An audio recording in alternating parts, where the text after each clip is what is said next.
Morning, everyone. So I'll be taking you through the strategy. It is strange, very, indeed, doing it like this, and I hope you'll forgive the and I will be referring to my notes as I take you through each page. The strategy itself has been developed by the Early Help Strategic Partnership Board. So that board is the governance arrangements, and they are responsible and accountable for implementing this strategy. Membership of that board includes council services, it includes health, education representatives, the police, voluntary sector agencies such as Turning Point and New Avon. And to really develop this strategy, we developed a small working group, and I just want to take the time really to thank those colleagues. So Colin Cross in particular for Leicester Partnership Trust, and Sian Walsh from Leicestershire Police, and Nicola Bassendale, who is our partnerships and strategy manager.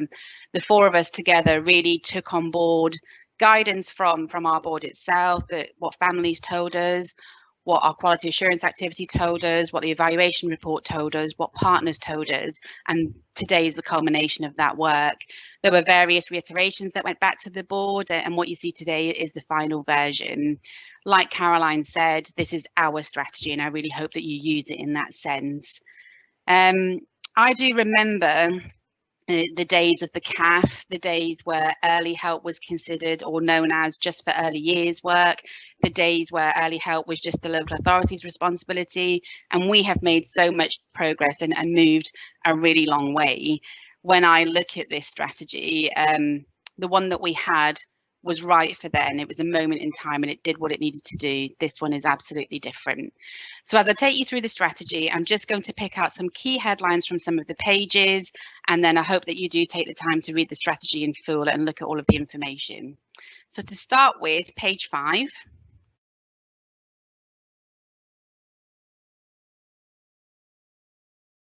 So on page 5, there is very minor changes compared with the old strategy to the new strategy, and that's because our definition and our approach remains the same.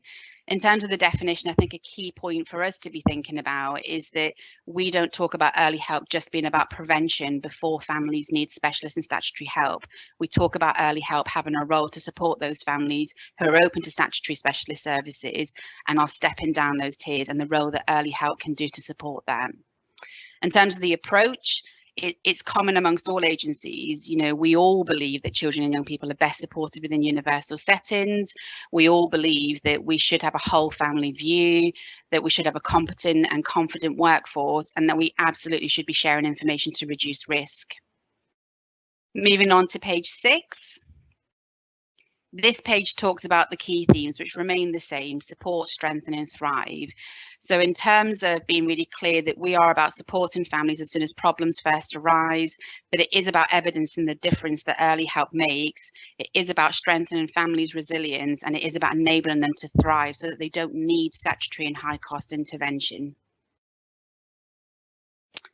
Taking on to page 7.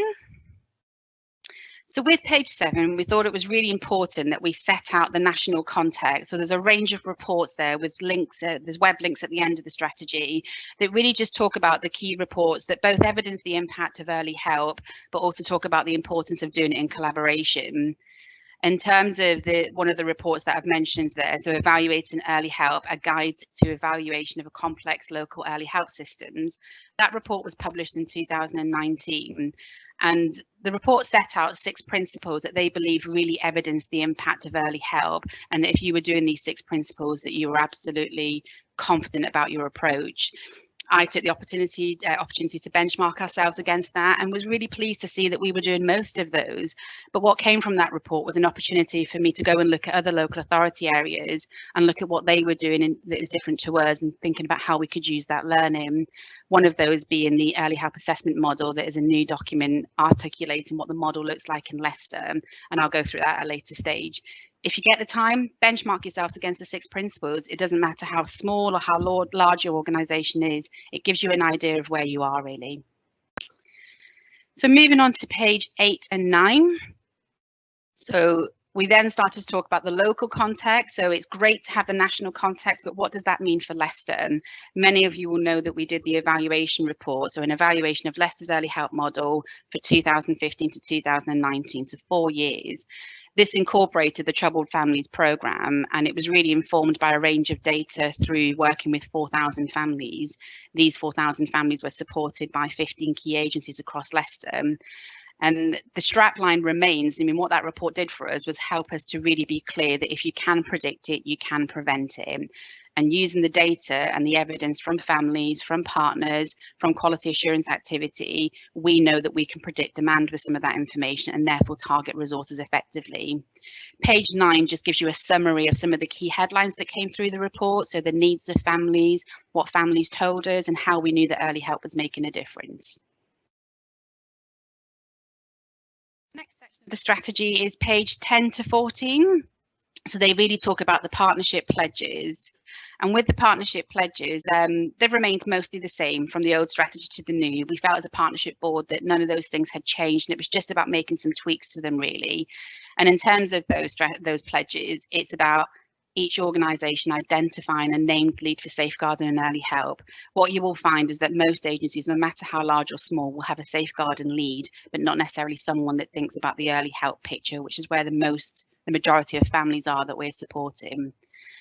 The other pledge was around having a confident and competent workforce, recognising that if we really want families to have a really similar experience, then we need a confident workforce, and that we provide those workforce opportunities for them. That families know how and where to access early help support, and that we adhere to the principles of the Leicester Early Help Assessment model when doing an early help assessment. And I just want to highlight those principles in particular. So what we are saying in Leicester is that whenever any agency is supporting a family through an early help assessment model, that they adhere to these principles. How you do them is exactly up to you, but the principles remain the same. And that is that you get agreement from the family. We all know that it works best that when families agree to work with us, we have much better outcomes. That there is a lead professional who's the main point of contact for the family. Not that they're doing the work, but they're coordinating the plan and that they're communicating that to the family. That there is a team around the family approach, that we're not working with individuals in silos. So as an example, a youth worker may be the lead professional on early help assessment, but they're working with the whole family and they're pulling in family support or the health visitor or the school nurse or the school to be part of that plan. That there is assessment of need, that we understand what the needs of these families are, and also that we're focused on having a clear action plan that determines outcomes and goals. Families need to know what the end goal is. What would they like to see? What would you like to see to know that things are okay? That there is management oversight, so that there is someone that the lead professional can talk to and get guidance from, reflect on their practice and have support from. And then the last pledge is that we evidence the impact of early help. I've been in early help for 20 years and I can't tell you how many times I've been asked the question, what difference does early help really make? I know that I can evidence that from the service that I'm responsible for. And I think lots of you can do the same. If you really think about when you're using your data, when you're looking at your quality assurance activity, when you're listening to what families telling you, if you can evidence things like families do not need a statutory response as a result of the work that you've done, or even better, that families have come away from specialist and statutory services and have been supported by early help and have not needed those services at a later stage, these are the things that can really evidence the impact alongside families just telling us that this is what's made the difference. What you'll see on those pages is that we decided to share some examples from the partnership just to bring it to life. So you'll hear from the police, from Turning Point, from Spinney Hill Primary School, from UAVA, and then there's an example from Early Help and Prevention Services within the council too, all just giving an example of how they've brought that pledge to life. And I'm sure many of you will identify with those examples. Moving on to page 15. So we just wanted to reflect the number of agencies, the key agencies who are supporting the Troubled Families programme. So we now refer to it as Positive Outcomes for Families in Leicester. But these agencies have been active case holders for those 4,000 families.